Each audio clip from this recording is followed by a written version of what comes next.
Pripremila sam 1,5 kg sveže slanine i sada ću vam pokazati kako da je konzervirate u tegli. Prvo ću je iseći na manje komade.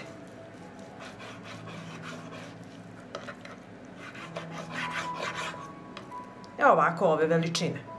I tako ću iseći svu slaninu.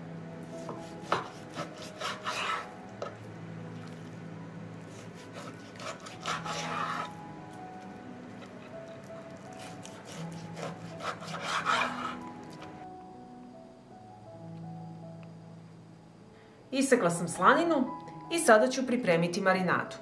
U šerpu sipam 1,5 litara vode. Dodajem 150 grama soli, punu kašičicu mlevenog bibera, 20 zrna bibera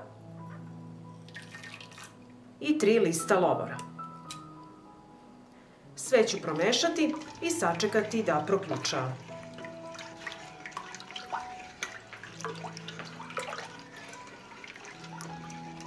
Preliv je proključao i spuštam slaninu unutra.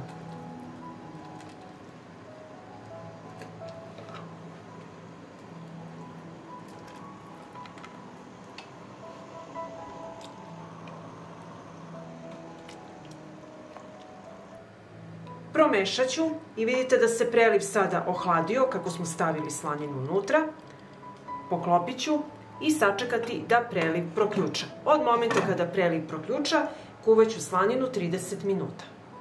I evo, preliv je proključao i od ovog momenta kuvam 30 minuta. Pripremila sam čiste i oprane tegle i nakon 30 minuta kuvanja, evo kako izgleda slanina, sada ćemo je ređati u tegle.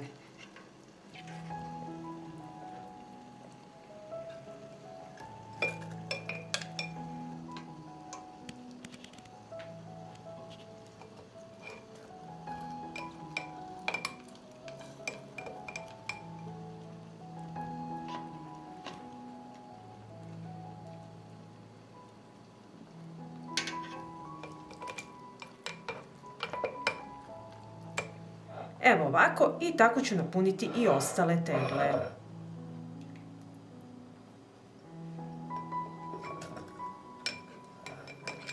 Napunila sam tegle sa slaninom i sada sipamo preliv.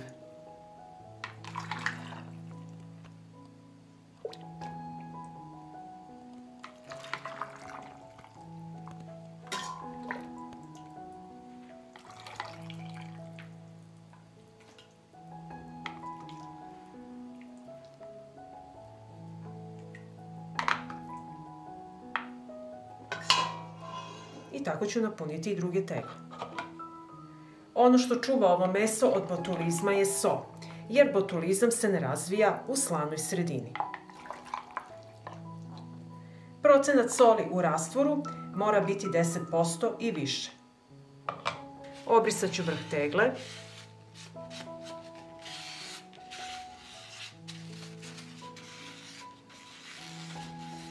I zatvorit ću ih sa čistim i novim poklopcem.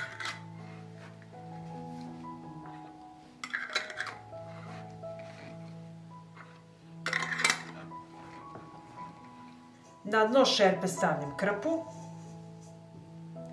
i unutra ređam tegle. Tegle su vrele, pa se koristite ovako sa krpom.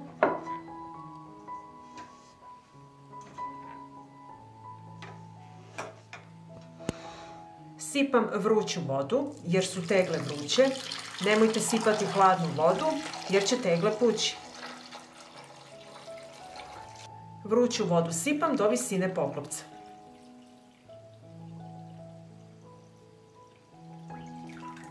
Šerpu stavljam na šporet i od momenta kada voda proključa, smanjite temperaturu da voda samo struji i kuvajte 2 sata. I evo nakon 2 sata kuvanja, vadim tegle iz šerpe.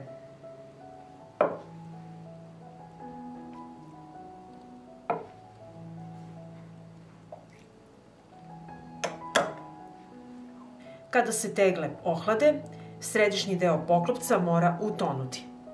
Ostavit ću tegle da se postepeno ohlade i nakon toga ih nosim na tamno i hladno mesto do upotrebe. Pa ako vam se dopada ovaj moj recept, vi naravno lajkujte, prijavite se na moj kanal i ostavite mi komentar. Prijatno!